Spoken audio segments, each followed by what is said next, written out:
Bonjour à tous et à toutes et bienvenue à cette table ronde sur comment les établissements financiers peuvent-ils améliorer leur attractivité. Pour discuter de tout ça, j'ai le plaisir d'accueillir Emmanuelle Costa, directrice du capital humain chez Tikeo Capital, à ma droite.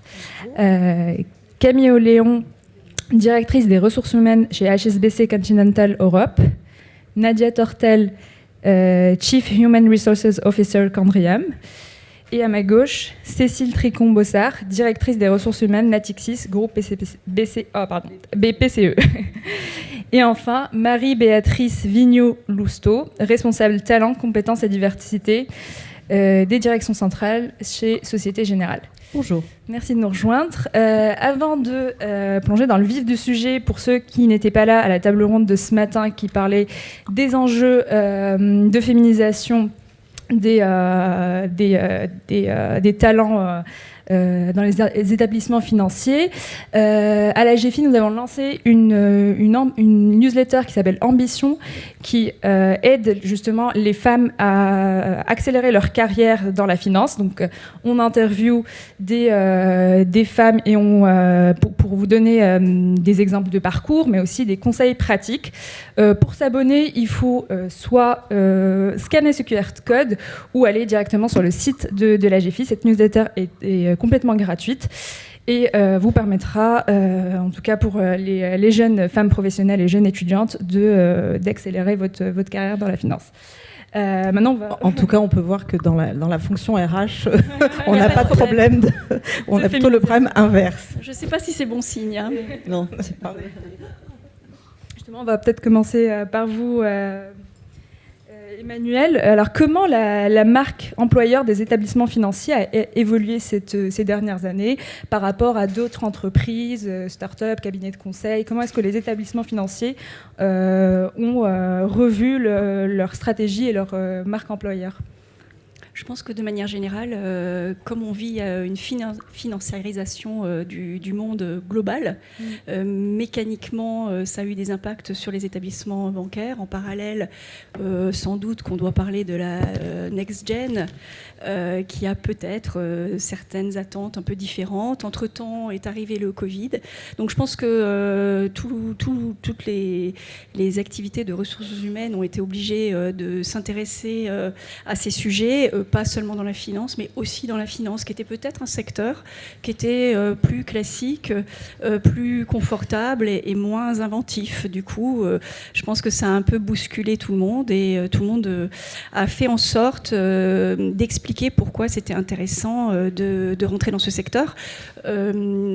En l'occurrence, le sujet de l'ESG, on va peut-être y revenir, est un sujet qui est intéressant parce que, au-delà du tri des bouteilles, les poubelles et tout ça, la vraie réalité, c'est que les bons que l'on va pouvoir faire sur ces sujets de transition énergétique ne seront possibles que grâce aux établissements financiers qui financent. C'est là qu'il y a l'argent et donc c'est là que c'est transformant. Donc je pense que ça, c'est aussi un angle intéressant à déployer. On va y revenir sur le côté EG. Vous avez peut-être quelque chose à rajouter? Sur la marque employeur, en fait, est-ce qu'on pourrait remplacer le micro, s'il vous plaît? Merci. Sur la marque employeur, pendant très très longtemps, en fait, la marque était liée à la performance financière d'une entreprise, au montant des encours sous gestion, à la taille de l'organisation, à la culture de l'entreprise, etc. Je pense que depuis quelques années, il y a un élément et un critère supplémentaire qui s'est rajouté à tout ça et qui rejoint ce qu'Emmanuelle a dit sur l'ESG, sur vraiment la raison d'être de l'entreprise. Et je pense qu'aujourd'hui, la marque, elle est vraiment liée à la raison d'être d'une entreprise. Et aujourd'hui, nous, ce qu'on voit en tout cas chez Candriam, c'est beaucoup de jeunes qui nous rejoignent aussi pour cet aspect-là, pour l'impact que nous avons à travers les critères E, S et G sur la société. Je voudrais faire parler Camille Oléon, qui vous m'aviez parlé justement du shift qui a été opéré ces dernières années entre les établissements financiers et d'autres structures, et comment en fait les jeunes talents à travers les années vont privilégier plutôt des carrières en conseil ou en start-up ou en établissement financier, et comment est-ce que les établissements financiers justement traitent de cette problématique. Bien sûr, c'est vrai qu'on avait eu cet échange. Alors, on a connu quand même pendant un temps un petit peu de déficit d'attractivité au sein des établissements financiers, je ne sais pas si vous le partagerez, au profit d'autres types de structures. J'avais cité en l'occurrence les cabinets de conseil, dans lesquels beaucoup de jeunes talents allaient débuter leur carrière, allaient faire leurs premières années, se faire les griffes avant de rejoindre d'autres types d'établissements, dont des établissements financiers. C'était un peu la voie royale.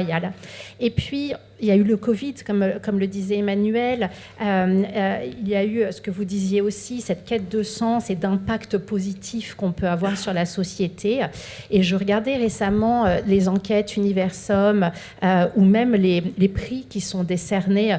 Nous, on a eu le plaisir d'être reconnus top employeur cette année. On voit vraiment réapparaître dans ces types d'enquêtes les environnements financiers, les établissements financiers depuis quelques années. Je pense que ça tient à plusieurs choses. D'abord, on a tous bien travaillé à expliquer davantage l'intérêt de travailler dans les établissements financiers. Et si vous êtes là ici, je suppose que vous en êtes en partie convaincus, je l'espère en tout cas.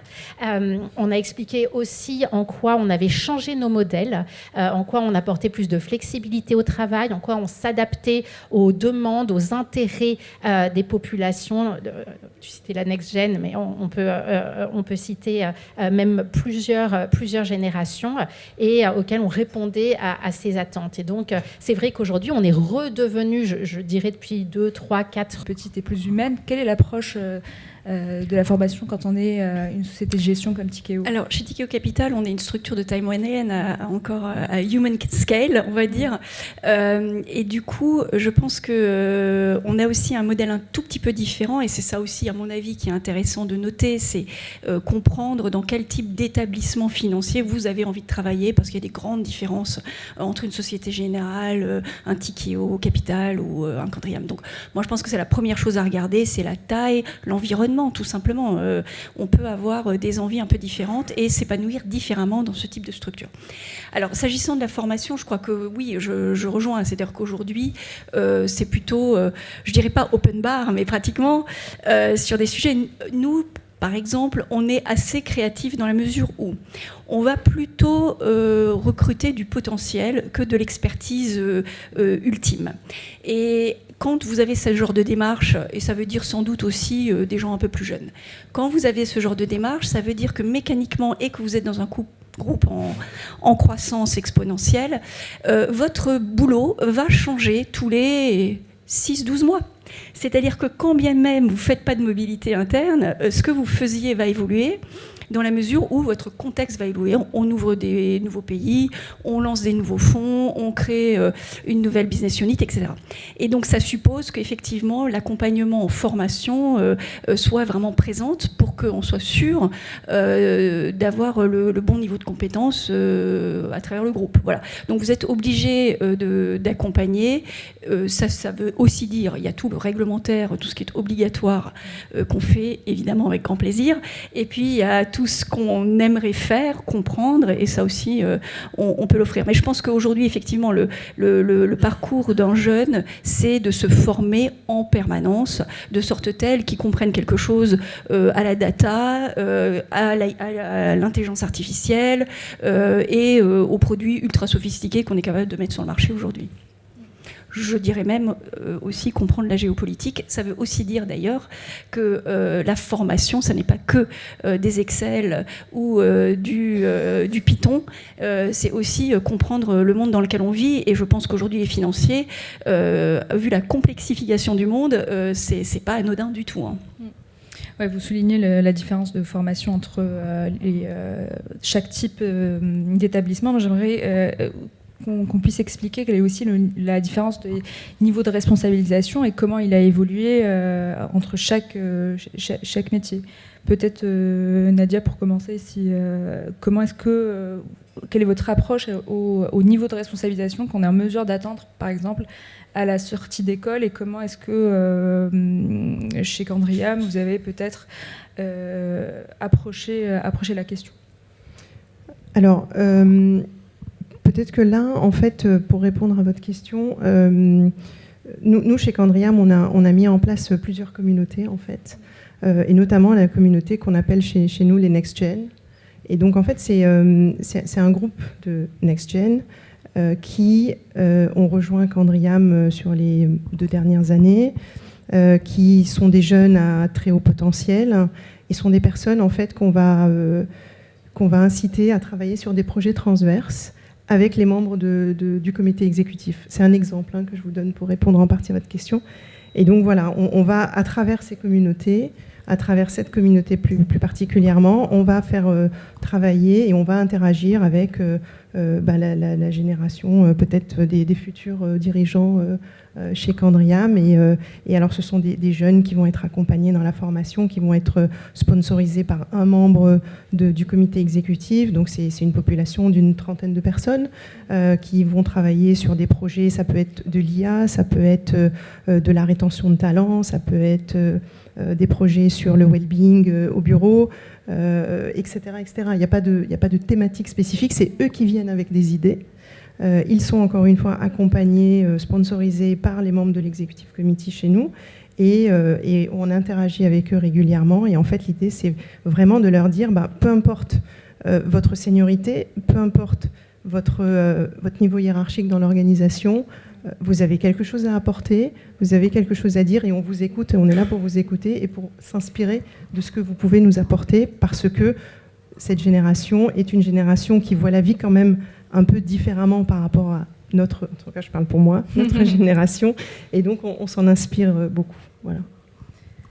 Cécile Je crois qu'on est dans des métiers en fait où, je le disais, on peut prendre des responsabilités assez rapidement. Moi, sur la partie, sur la banque d'investissement, en fait, on a ce qu'on appelle des talent pool dans chacun des métiers, sur la partie investment banking, sur la partie global market. Et donc, on recrute chaque année une promotion de jeunes sortis d'école qui vont rentrer dans ce talent pool et qui vont être accompagnés sur quelques années et qui vont faire le tour de tous les métiers, soit des marchés, soit de la partie investissement, investment banking, et qui pourront passer donc d'une ligne métier à l'autre, d'une géographie à l'autre. Et ça, c'est très important parce que ça permet d'avoir des collaborateurs qui ne sont non pas spécialistes sur un produit, sur un sujet. Aujourd'hui, on a vraiment besoin d'avoir des collaborateurs qui ont une vision 360, qui s'intéressent à l'ensemble des lignes produits, qui sont capables d'apporter des solutions à leurs clients. Donc c'est important que dès le début, en fait, ils puissent partir à la découverte de tous ces métiers. Et ensuite, il y a un dispositif de promotion assez structuré qui va évidemment dépendre de leur performance et de leur engagement dans leur carrière, mais qui permet d'avoir en fait très vite, globalement, si on regarde, en 10 ans, on peut devenir director en étant passé par les différentes étapes d'associate, analyste, VP, etc. Donc ça peut aller quand même assez vite pour peu effectivement qu'on s'en donne les moyens et qu'on saisisse en fait toutes les opportunités de formation, de mentoring. Dans ces talents de pool, il y a systématiquement également un mentor, il y a un parcours de formation avec l'accès à une plateforme également qui permet aux collaborateurs de se former sur l'ensemble des sujets qui sont nécessaires. Donc voilà, donc je crois que formation, accompagnement des plus seniors, tout ça, ça fait qu'on peut prendre des responsabilités rapidement sur ces métiers. Alors vous parliez justement de mobilité interne et de promotion. J'aimerais bien qu'on parle de mobilité géographique. Je sais que la mobilité géographique est encouragée, voire imposée dans plusieurs écoles de commerce.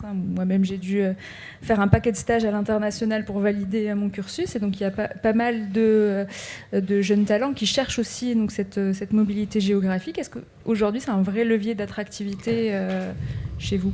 Alors, oui, c'est un levier d'attractivité, notamment quand on est une banque qui est présente dans 65 pays. Donc, effectivement, on peut proposer...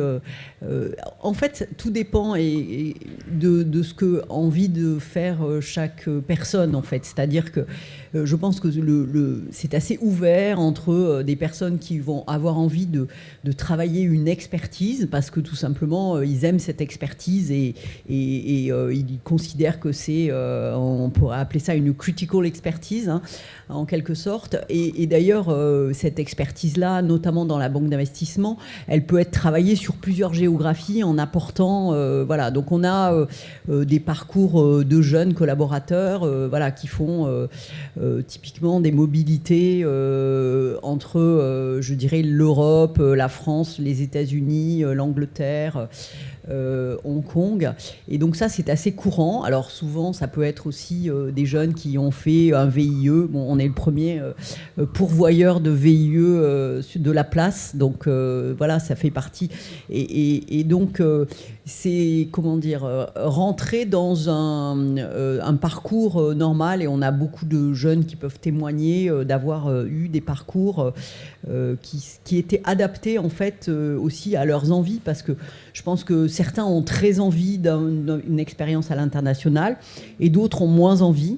Donc en fait, ce qu'il faut, c'est donner la capacité à ces jeunes d'exprimer leur envie, leurs besoins, qu'en même temps, il y ait un marché de l'emploi interne qui soit, je dirais, assez transparent, ce qui est notre cas, pour que chacun puisse se dire, moi, je vais mettre l'accent sur cette mobilité géographique, ou alors, plutôt, je vais décider que c'est pas la mobilité géographique qui va être ma priorité, mais voilà. Donc, ça, je pense qu'il faut respecter ça, et ça, c'est extrêmement important pour nous dans la manière dont on gère nos collaborateurs.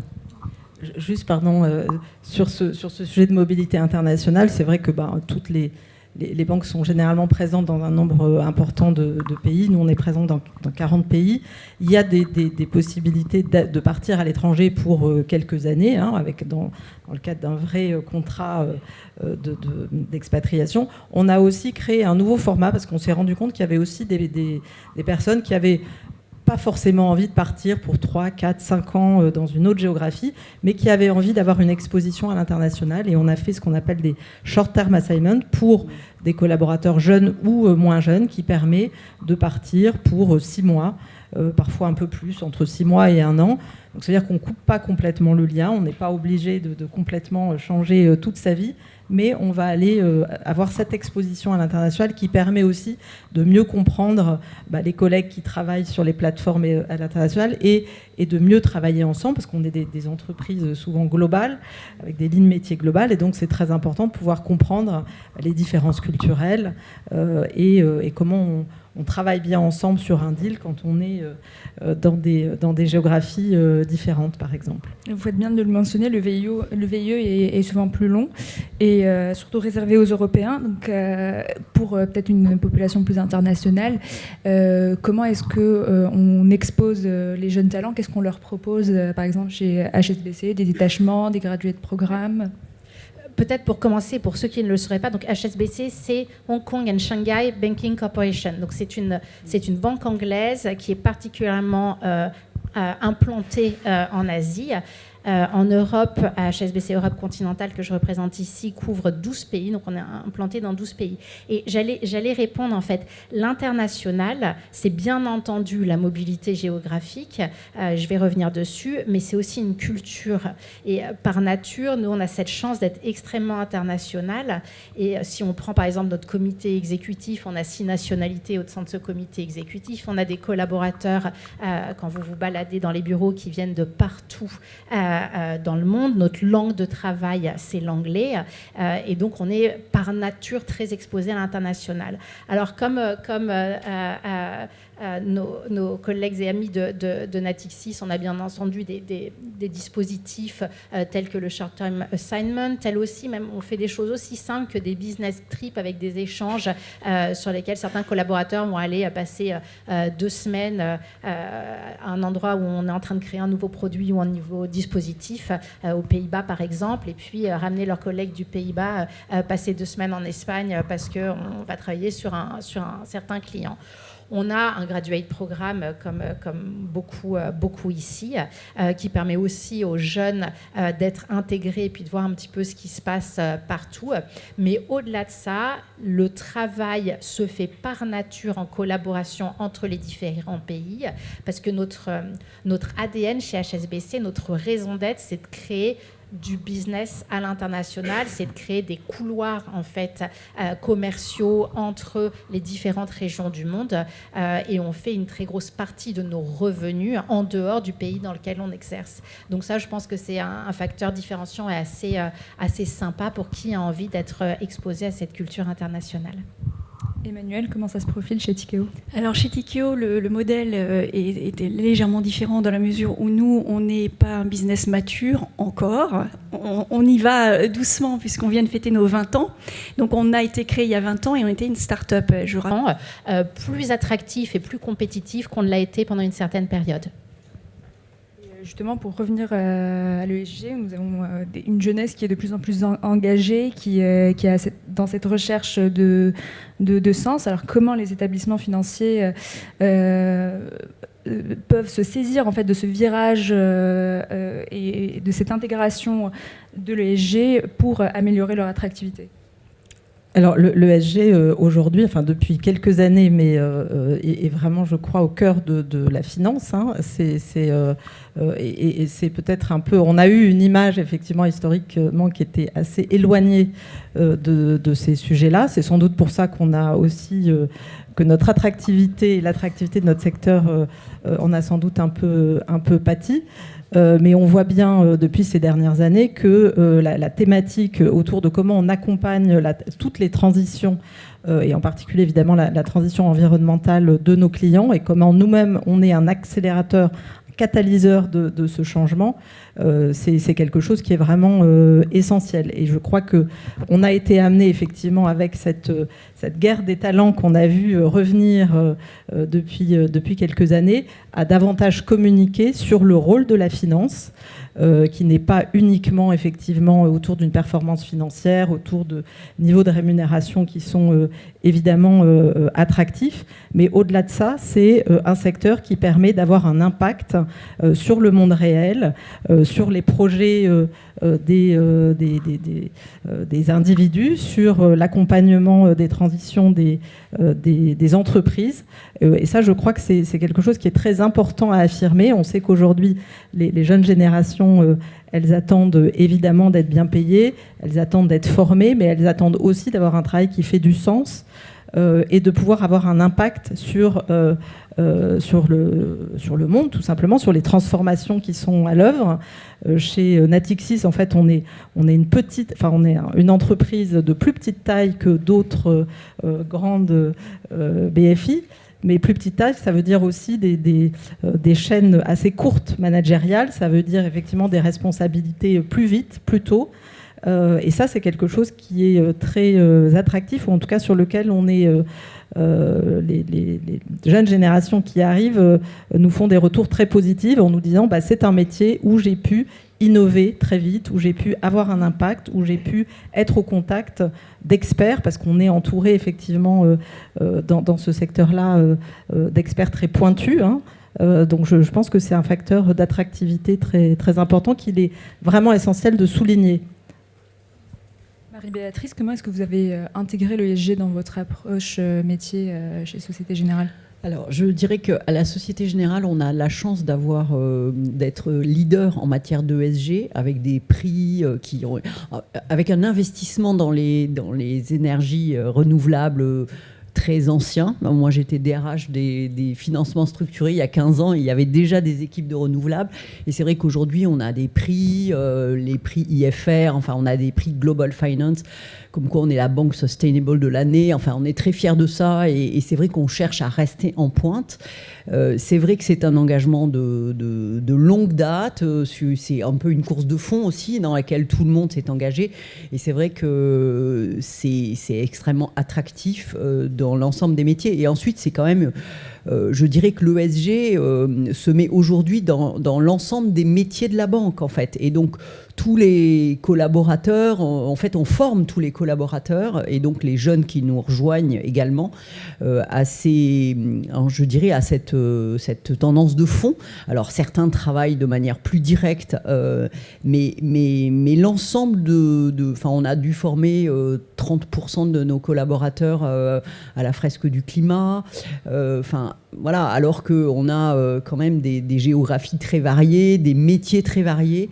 Donc c'est vrai que l'ESG, c'est vraiment, je dirais, une tendance de fond et pour nous, un vrai moteur d'attractivité. Par ailleurs, je dirais aussi que dans l'ESG, il y a bien sûr tout ce qui concerne le climat. Il y a aussi toute la dimension sociale, sociétale, sur lequel toute cette dimension de diversité, inclusion, est quand même très importante. C'est-à-dire qu'il y a cette dimension de je veux évidemment avoir un métier qui a du sens et quel est l'impact de mon métier sur la planète, sur mon écosystème, mais il y a également quel est le respect qu'on a des personnes. Voilà, donc on a une démarche diversité, inclusion, par exemple, qui est très forte, qu'on mesure tous les ans dans notre baromètre collaborateur. On a 85% de nos collaborateurs qui se disent inclus dans leur univers de travail, en fait. Donc et puis on a par ailleurs, contrairement à notre table ronde qui est très féminine, une volonté de féminiser beaucoup les cadres, le top 250 sur lequel on a des objectifs. Tout ça, je dirais, c'est un ensemble de choses qui est extrêmement important et qui rend la marque employeur attractive. Voilà. Après, je dirais aussi que il y a ça, mais il y a aussi le fait que les collaborateurs, les jeunes, viennent chercher aussi la richesse des métiers qu'on offre, des parcours de carrière extrêmement variés. Et ça, dans des géographies, dans des métiers différents, que ce soit des fonctions comme la finance, l'IT, sur lequel on a quand même beaucoup de fonctions, on recrute, et également des métiers de financement ou des métiers de plus de conseils aux clients. On va revenir sur le volet géographique et mobilité géographique plus tard. Je voudrais juste interroger Emmanuel chez Tikeo. Du coup, comment vous avez revu peut-être l'approche ESG ? Est-ce qu'il y a des postes dédiés à l'ESG qui ont été créés ? Et comment est-ce que ça a été intégré dans l'organisation ? Chez Tikeo Capital, on a essayé de considérer que l'ESG, c'était le sujet de tout le monde. Voilà. Donc ça, c'était le postulat de départ. Ça veut dire qu'effectivement, nous, tous nos employés sont formés, fresque du climat, autres Sustainability University, des choses comme ça. Et surtout, je pense que l'idée était de dire, entre autres, à tous ces jeunes qui veulent faire de la finance dans les métiers, par exemple, d'investissement, que jusqu'à présent, ils étaient essentiellement formés pour faire de l'analyse financière. Aujourd'hui, leur métier, c'est aussi de l'analyse de KPIs non financiers. Et c'est pas une équipe à côté de gars de seconde zone qui vont faire des analyses ESG de leur deal. C'est bien eux-mêmes qui vont s'approprier. Alors évidemment, ça ne se fait pas de manière instantanée. Donc ça veut dire que nous, par exemple, on a recruté des profils qui sont déjà formés sur l'ESG. Alors quand on dit formés sur l'ESG, c'est la palanquée de réglementation qui nous tombe dessus du matin au soir, de toutes les autorités de tutelle, européenne et mondiale. Et tout ça, il faut le décrypter. Donc ça demande quand même un peu de temps et un peu de discipline et un peu d'intérêt. Donc on recrute des gens comme ça. On les injecte dans les différentes équipes. Donc ils sont dans les équipes de private equity, private debt, special ops, infra, aux côtés des personnes qui font de l'investissement. L'idée étant qu'ils sont donc des référents qui vont aider depuis le tout début d'un deal jusqu'à la fin, puisque nous on est essentiellement sur des deals alternatifs. Et donc, mais l'idée à terme, c'est qu'effectivement eux-mêmes se transforment en analystes financiers et non financiers. Donc ça, c'est l'objectif à terme. Et je pense qu'aujourd'hui, dans les écoles de commerce, j'incite à travailler sur ces sujets-là, parce que je pense que le métier d'analyste financier stricto sensu a vocation à mourir. Voilà. Moi, juste pour rebondir, je partage complètement le fait qu'effectivement l'ESG maintenant est partout. On n'a plus une équipe RSE ou ESG à côté et puis tout le reste des collaborateurs de la banque qui font de la banque, voilà, comme il y a aujourd'hui. En fait, c'est partout. Chez Natixis, on a été un peu les pionniers sur la colorisation du bilan, c'est-à-dire qu'en fait, que dans le processus d'octroi de crédit, au-delà des aspects de risque et autres, il y a une notation sur, on appelle ça le Green Weighting Factor, qui permet de dire quel est l'impact climat du financement. Et donc, ça va contribuer à la décision de financer ou pas le projet qui est soumis. Ça, c'est vraiment quelque chose d'essentiel. Et effectivement, sur les sujets de formation, je pense que c'est aujourd'hui, on a des parcours d'upskilling pour l'ensemble des collaborateurs sur cette thématique-là. Il y a des parcours avec le CFE ESG. Il y a énormément d'efforts de formation qui sont faits, mais c'est absolument nécessaire parce que, encore une fois, l'ESG est partout et il n'y a pas un acteur de la banque aujourd'hui qui peut passer à côté. Donc effectivement, c'est une thématique qui est devenue totalement centrale. Juste, alors chez Candriam, c'est un petit peu différent, du coup.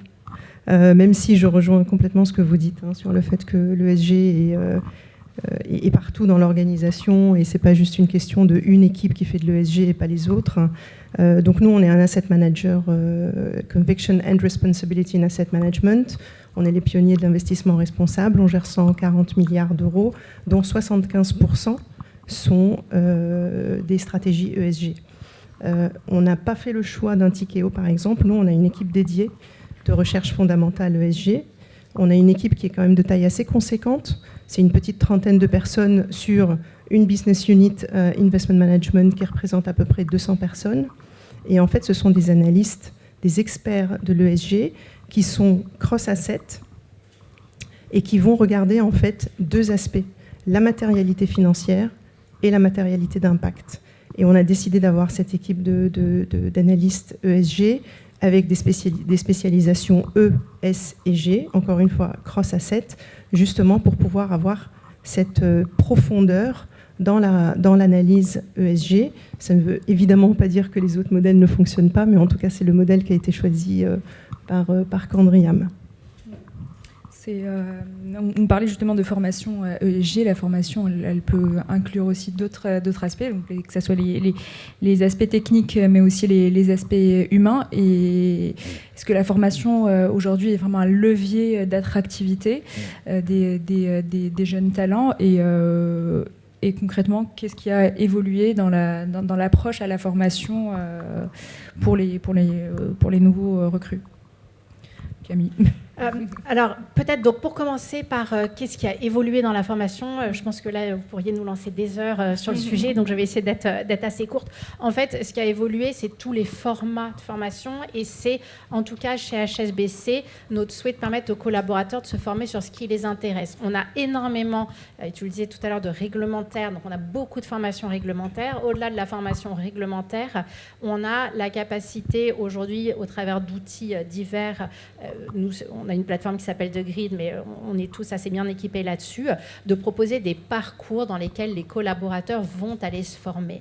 Et ça, j'en suis particulièrement fière parce que c'est vrai qu'on recrute des gens qui vont avoir des compétences un peu nouvelles, que ce soit sur l'ESG, que ce soit sur la data, que ce soit sur l'IA, sur beaucoup de nouvelles technologies, par exemple. Mais ce qui est très important chez nous et chez HSBC, c'est de sensibiliser et d'équiper les collaborateurs avec les nouveaux savoir-faire. Et à ce titre-là, on va leur permettre d'identifier les parcours sur lesquels ils peuvent se développer, sur lesquels ils souhaitent se développer, et leur mettre à disposition les moyens de le faire. Donc on ne monitore plus du tout la formation comme on le faisait avant. On met un peu en self-service, très accompagné, mais en self-service néanmoins, des parcours de formation dédiés. Et notre parcours, par exemple, sur la data, a rencontré beaucoup de succès parce qu'on a fait beaucoup de conférences de sensibilisation et permis ensuite aux collaborateurs d'aller chercher les domaines sur lesquels ils souhaitaient se développer. C'est un point intéressant parce que justement, l'approche à la formation peut varier à ces tables rondes. On a des asset management, des banques, mais aussi des sociétés de gestion qui ont une taille plus Contre ça parce que d'emblée, le modèle a été de dire on veut être global, même si on était très petit. Donc ça a été une internationalisation tous les jours. Alors aujourd'hui, on est dans 17 pays. Quand quelqu'un rentre chez Tikeo, en général, il cherche deux choses. Il cherche une aventure entrepreneuriale, stricto sensu, parce qu'on est encore en train de tout construire et de renforcer partout. Et comme on ouvre tous les ans, depuis à peu près 20 ans, au moins un pays, cette année 2, on utilise aussi ce networking qu'on a déjà mis en place pour envoyer les gens à l'international. Donc chez nous, la mobilité internationale, elle est intrinsèque à la structure, dans la mesure où on pense que l'ouverture d'un pays ne sera réussie ou bien réussie que grâce à la fois aux gens qu'on a détachés de pays qui existent déjà pour transmettre le DNA et la culture, mélangés avec le recrutement de gens locaux. Donc chez nous, les jeunes bougent énormément. La mobilité internationale, elle est partout. Et d'ailleurs, les plus seniors aussi. Et c'est pareil, ça peut être du 12 mois. Ça peut être du 3 ans, c'est extrêmement variable, mais c'est vraiment dans la culture de Tikeo de faire ça, et ça permet la cross-fertilisation, comme le disait Camille, c'est-à-dire que nos business sont globaux, on ne veut pas de silos, donc tout est fait pour casser les silos. J'ajouterais qu'en plus de la mobilité internationale, on est aussi assez créatif et on fait ce qu'on appelle des crazy moves qui supposent qu'on peut passer d'un business de private debt au private equity en passant par capital market, du marketing au funds up. En fait, il n'y a aucune limite et je reviens donc au type de profil qu'on recherche, c'est des gens malins à potentiel, et s'ils ont du potentiel, ils savent, ils sont curieux, ils apprennent et on peut les mettre où on veut. Voilà, donc on a une double mobilité, je dirais. Justement, cette capacité de passer d'un métier à un autre, on a vu aussi fleurir des graduate programmes où on peut justement tester sur des courtes périodes plusieurs métiers. Nadia, quel graduate programme vous proposez chez Candriam ? Donc nous, en effet, on a lancé un graduate programme en 2017. C'est un programme qui répond un peu aux deux, en fait, au côté international et au fait de pouvoir changer de business unit et d'apprendre des nouvelles choses. C'est un programme qui va s'articuler autour de 3 rotations, et les 3 rotations vont être faites dans 3 business units différentes et 3 pays différents. Et donc, c'est un programme qu'on a construit aussi parce qu'on s'est rendu compte de la demande chez les jeunes de pouvoir toucher un petit peu à plusieurs métiers avant de se poser quelque part, apprendre, continuer à apprendre dans la suite d'un cursus académique. Et c'est un petit peu dans cette direction que le programme a été structuré et il tourne. Un autre point, un autre levier d'attractivité, c'est le virage technologique qu'on est en train de vivre en ce moment et qui est l'intelligence artificielle. Donc, comment les établissements financiers peuvent se saisir de l'IA pour améliorer leur attractivité, Marie ? Alors, je dirais que déjà, l'IA, on l'utilise déjà, par exemple, dans certains outils RH en fait, on a un outil RH sur les compétences où on utilise l'IA. Ensuite, l'IA, ça va être comme le ESG, c'est-à-dire qu'il va se loger dans beaucoup d'endroits. Donc la question, ça va être je dirais, se familiariser avec cette technologie. Ce sera aussi un levier extrêmement important d'économie, en fait, ou sans doute de transformation des métiers. Donc c'est vraiment, je dirais... je dirais que la façon dont ça va se diffuser dans l'ensemble de l'entreprise de manière très rapide, en fait. Donc, je dirais qu'on forme nos collaborateurs et on essaye de trouver les leviers d'utilisation de l'IA qui nous permettront, en fait, de simplifier certaines tâches et de mettre l'intelligence humaine sur les sujets à valeur ajoutée, en fait, en réalité. Comment ça se présente chez Natixis ? Alors, c'est aussi un sujet très... c'est l'actualité du moment, c'est clair. On a, nous, donné accès, en fait, par exemple, à ChatGPT aux 14 000 salariés du groupe depuis le mois de février, et on les forme tous, en fait, à l'art du prompting, en se disant qu'en fait, c'est de nos équipes que vont venir les use cases, qu'on va pouvoir progresser et avancer sur ce sujet-là. C'est pas quelque chose qui va venir de tout en haut, donc il faut que tout le monde ait accès, que tout le monde se forme. Comme effectivement la Société Générale, on a un outil RH qui permet de faire le pont entre les postes disponibles, les compétences et les appétences, les souhaits d'évolution exprimés par les collaborateurs. Donc on voit bien que, y compris sur le métier RH, les transformations qui sont à l'œuvre et qui vont être permises par l'IA sont vraiment majeures. Et puis il va falloir qu'on accompagne également nos clients sur cette révolution-là, d'où effectivement la nécessité de bien comprendre et de pouvoir suivre toute cette révolution qui est en marche et qui va transformer très, très profondément, je crois, l'ensemble de nos métiers. Camille Oui, peut-être je ne reviendrai pas sur l'usage de l'efficacité opérationnelle et tout ce qu'on essaye de faire aussi, et je pense que c'est le cas partout en termes de gestion des risques, par exemple, en utilisant l'IA. Ce que je trouve vraiment intéressant ici, c'est à nouveau la façon, et c'est ce que disait Cécile, dont on va accompagner nos collaborateurs existants à ces usages, et pas uniquement essayer de trouver des nouveaux profils. Alors, on a tous cherché des data analysts, maintenant on va tous chercher des prompteurs, maintenant bien sûr, évidemment qu'on va chercher ces nouvelles compétences à l'extérieur, mais on cherche aussi à développer nos collaborateurs en interne pour que l'usage de ces nouvelles technologies ne soit pas une barrière, mais soit un peu des super pouvoirs pour leur permettre en effet de passer du temps à ce qui va être essentiel.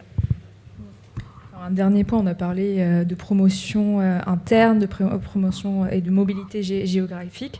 Je voudrais qu'on revienne sur la parité et la diversité. Donc, peut-être mettre en lumière les initiatives qui sont prises chez HSBC pour justement promouvoir la diversité et aussi la parité de genre. Avec plaisir. Donc, je crois que c'était vous, à la Société Générale, qui le disiez tout à l'heure. On a bien entendu des objectifs chiffrés en matière de parité, en l'occurrence celui d'avoir 35% de nos postes à plus haute responsabilité au niveau du groupe qui soient tenus par des femmes d'ici à 2025. On a un comité exécutif dans lequel on a presque 40% de femmes. Donc beaucoup de travaux qui ont été menés depuis de nombreuses années sur la diversité de genre, mais pas seulement. Et moi, je suis vraiment extrêmement contente qu'on ait pu lancer en France, pas plus tard que la semaine dernière, un groupe de collaborateurs qui s'est réuni autour de la diversité ethnique et de ce qu'on peut faire pour contribuer à davantage de diversité ethnique dans le secteur de la finance et, bien entendu, chez HSBC. Donc, c'est un peu la philosophie qu'on a chez nous, l'ADN de par notre caractère international d'HSBC, est vraiment orienté vers la diversité et l'inclusion. Et donc, la façon dont on permet à des collaborateurs de créer des réseaux internes, de s'emparer des sujets, de venir challenger aussi la RH qu'on est sur ces sujets-là et de veiller à ce qu'on mette en œuvre les dispositifs qui permettent à chacun de donner le meilleur de lui-même, quel qu'il soit, au sein de l'entreprise, est absolument critique pour nous. Tout à l'heure, lors de la conférence avec ma collègue Aurélie, on a évoqué qu'en private equity, justement, il y avait très peu de femmes. Quelles sont les initiatives qui sont entreprises chez Tikeo? Est-ce un problème qui a évolué? Est-ce devenu vraiment un levier d'attractivité que de travailler sur ces sujets-là? Ouais, écoutez, la bonne nouvelle, c'est qu'aujourd'hui, les filles en private equity gagnent plus que les garçons. Donc moi, je me dis que c'est un juste retour de balancier actuellement. C'est un sujet de tous les jours. C'est-à-dire que... alors, c'est intéressant parce que, effectivement, dans tous les endroits où il y a des quotas légaux, alors il y a la directive qui arrive, la loi Rixin, etc. Donc là, on est coincé, il y aura des filles, on va ticker in the box. Voilà. Là où il y a un vrai travail un peu différent à faire, c'est la diversité dans les équipes, et effectivement, femmes, mais aussi sans doute background, et voilà, avec toutes les réserves problématiques qu'on a en France, puisqu'on ne peut pas encore regarder ça de trop près. Bon. Mais donc c'est un sujet dont il faut s'emparer, mais qui est de l'ordre non pas de l'injonction, mais qui doit être dans la réalisation. Donc effectivement, c'est un travail à la petite cuillère. Chaque fois qu'il y a un recrutement, à chaque fois, on va vérifier qu'on a bien vu des filles, on n'a pas seulement eu les filles dans la liste, mais qu'on les a bien rencontrées, parce que sinon elles sont écartées dès le premier tour, etc. Donc il y a toute une discipline autour de ça. Maintenant, la bonne nouvelle, c'est que je pense que toutes les équipes d'investissement sont absolument convaincues de l'intérêt de diversifier leur profil, parce que vous parliez de private equity, mais private equity, c'est de la finance et c'est beaucoup hommes humains. Et en fait, plus vous avez de diversité dans vos équipes, plus vous allez mitiger le risque, parce que vous allez avoir des angles différents d'analyse. Donc tout le monde est bien conscient que c'est indispensable. Je pense qu'il est important que les entreprises aussi accompagnent les femmes. Moi, ce que je vois aussi, c'est que c'est une chose de recruter une jeune femme pour faire de la private debt, du real estate ou même des fonds ouverts capital market. Le rythme est intense. L'exigence est très forte. Nous, on a une démographie avec beaucoup de jeunes femmes à très haute responsabilité, parce qu'on booste beaucoup les jeunes et on n'a pas besoin d'avoir des tempes grises pour réussir.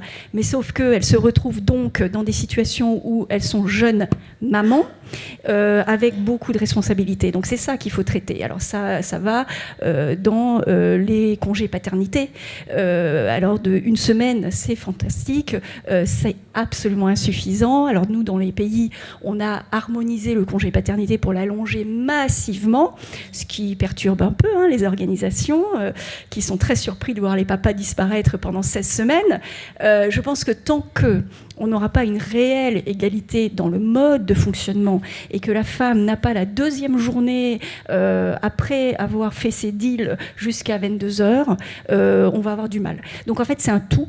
Il faut beaucoup d'acharnement, beaucoup de résistance, et il faut y revenir en permanence. Voilà, c'est les solutions qu'on a, parce que la loi ne peut pas tout.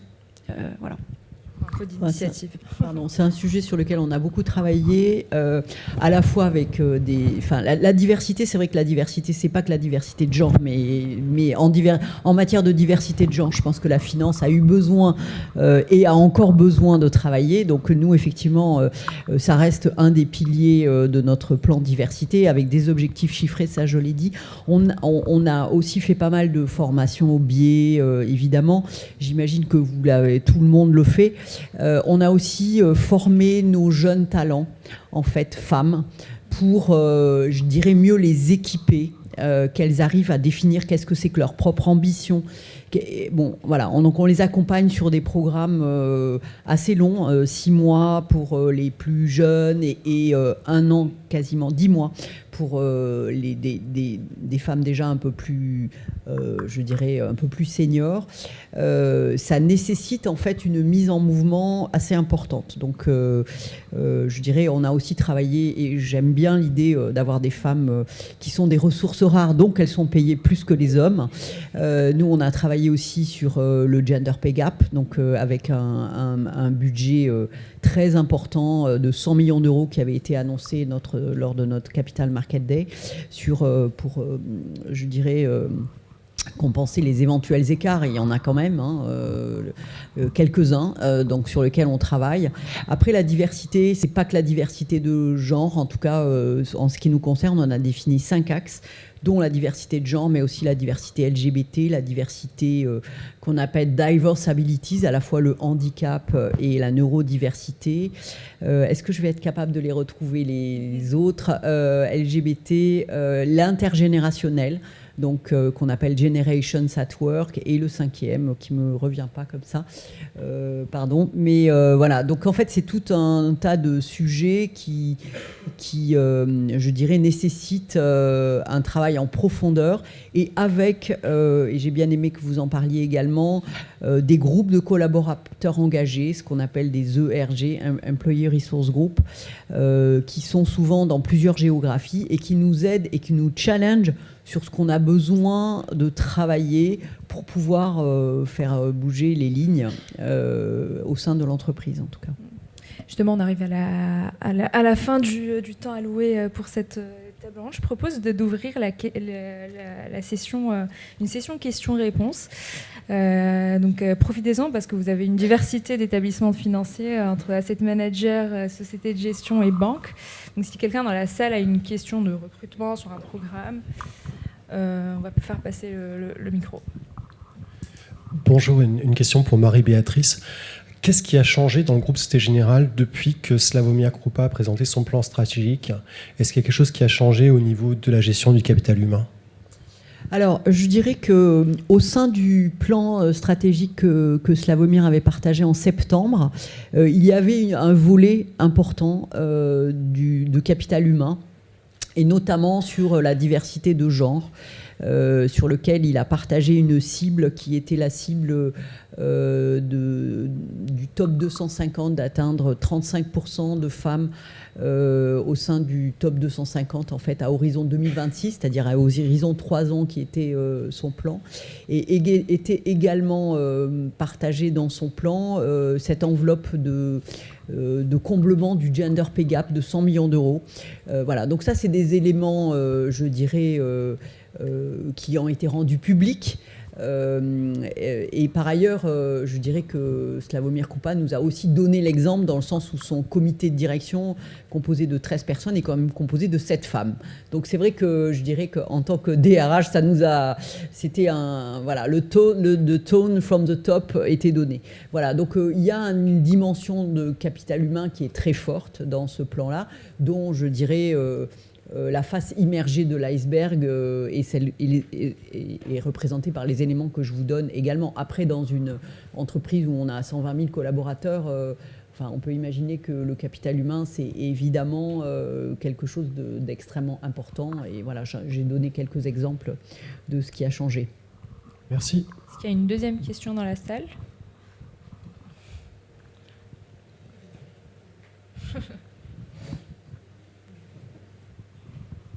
Bonjour. Je me demandais si jamais vous aviez le candidat idéal en face de vous, qui lui-même aurait vu toutes les qualités de vos groupes respectivement que vous avez énumérés aujourd'hui, et que finalement l'attractivité ne se ferait plus que sur le salaire d'embauche. Est-ce que vous avez plutôt des politiques où vous justement vous permettez, vous jouez à monter les enchères, on va dire, ou est-ce que vous avez des budgets très stricts et c'est pas à l'ordre du jour ? Est-ce qu'on est plutôt grille salariale ou négociation ? Moi, juste une remarque qui sera peut-être pas très, très, très précise, mais je suis pas sûre que j'ai envie de recruter quelqu'un dont le critère ultime, c'est la rémunération, et je parle effectivement dans notre secteur. Je ne suis pas en train de parler dans des secteurs où la rémunération est manifestement insuffisante.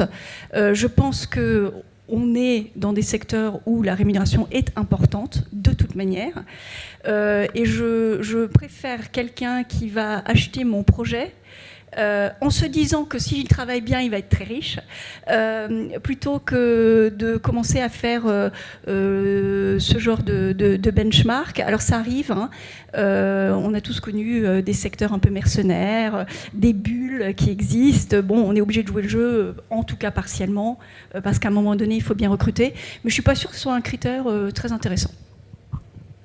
Non, je partage complètement. Je crois que en fonction du métier exercé, il y a effectivement des niveaux de rémunération qui peuvent être un peu différents. Mais nous, notre rôle de RH, c'est à la fois de veiller aussi à l'équité interne, que ce ne soit pas uniquement celui qui va avoir le plus fort pouvoir de négociation qui obtienne la proposition la plus élevée. Donc c'est toujours un équilibre à trouver entre le besoin de recruter des nouveaux talents et puis d'avoir une grille salariale qui soit cohérente et qui permette que chacun soit rémunéré en fonction de ses compétences, de son engagement. Également, je ne suis pas sûre que les guerres de salaire entre les entreprises soient très intéressantes à terme. Je suis entièrement d'accord. Ceci dit, on est quand même dans un marché où parfois, sur certaines fonctions, il y a une inflation des salaires. Et si on veut attirer les meilleurs, on est obligé d'une certaine façon de bouger un petit peu la grille. Donc, Mais après, il faut avoir en tête quand même qu'on a par exemple des banques américaines qui se sont largement développées en France ces dernières années, avec effectivement une inflation salariale très forte. Bon, après, c'est à chacun de voir comment il se projette dans sa carrière. Est-ce qu'on a envie d'être dans une banque avec une approche qui peut être parfois un peu court-termiste, une rémunération importante, mais un projet de carrière un peu différent, ou de s'inscrire sur la durée dans une entreprise avec une culture un peu différente. Je veux dire, il y a différents paramètres. Ce qui est clair, c'est que le salaire seul ne peut pas être le facteur de choix unique. Voilà. Il y a tout un tas de paramètres à regarder, je crois, aujourd'hui, si on a envie de faire une carrière et de s'inscrire dans un projet qui nous corresponde, en fait. Je rajouterais, et je pense que c'est vrai pour tous, le salaire est une chose, il y a aussi du variable qui peuvent être extrêmement significatifs dans le secteur, et ça c'est, on va dire quoi, une méritocratie. Donc si vous êtes performant, intelligent, brillant, voilà, il y a des opportunités et vous pouvez devenir riche. Voilà. Mais il faut bosser. Grâce au bonus. Merci beaucoup pour cette table ronde riche en informations.